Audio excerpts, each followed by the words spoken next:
आस्था या विश्वास आखिर क्या है? आइए जाने इस प्रेरक प्रसंग से। हर सवेरे एक नन्ही बच्ची मंदिर जाती और भगवान के सामने बड़ी श्रद्धा के साथ हाथ जोड़कर मन ध्वनि में कुछ कहती। फिर वह अपनी आंखें खोलकर शीश झुकाकर मुस्कुराते हुए वहां से चली जाती। उस मंदिर का पुजारी रोज उस बच्ची को बड़ी उत्सुकता से यह करते देखता।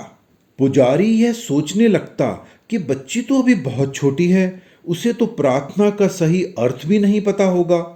अब तो 1 महीना बीत गया। बच्ची रोज सुबह इसी तरह आती और प्रार्थना करती।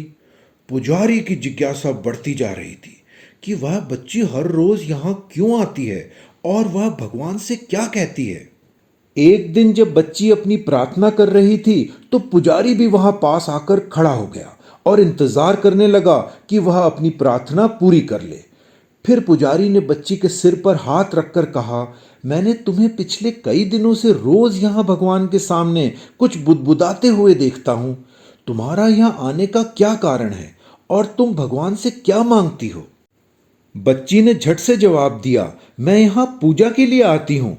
पुजारी ने उत्सुकता से पूछा, क्या तुम्हें पूजा अर्चना आती है? बच्ची ने जवाब दिया, नहीं, मगर तुम आंखें बंद कर इतनी श्रद्धा के साथ क्या कहती हो? बच्ची ने बड़ी ही मासूमियत से कहा, मैं कोई आरती या पूजा नहीं जानती, मगर मुझे का खा गा घा पूरा आता है। मैं उसे ही 5 बार दोहराती हूँ और भगवान से कहती हूँ, मुझे पूजा तो नहीं आती, मगर मैं जानती हूँ पूजा भी इन्हीं अक्षरों से बनती है। मैं भगवान से निवेदन करती हूँ कि आप इन अक्षरों को पूजा वाले सही क्रम में लगा दीजिए।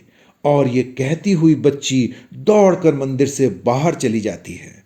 पुजारी यह देखकर स्तब्ध खड़ा रह गया और टुकटुकी लगाकर बच्ची को देखता रहा जब तक वह आंखों से ओझल नहीं हो गई।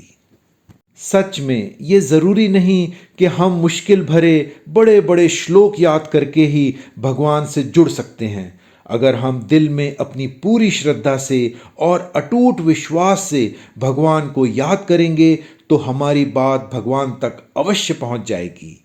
यह एक आस्था है जो हम अपने भगवान में रखते हैं।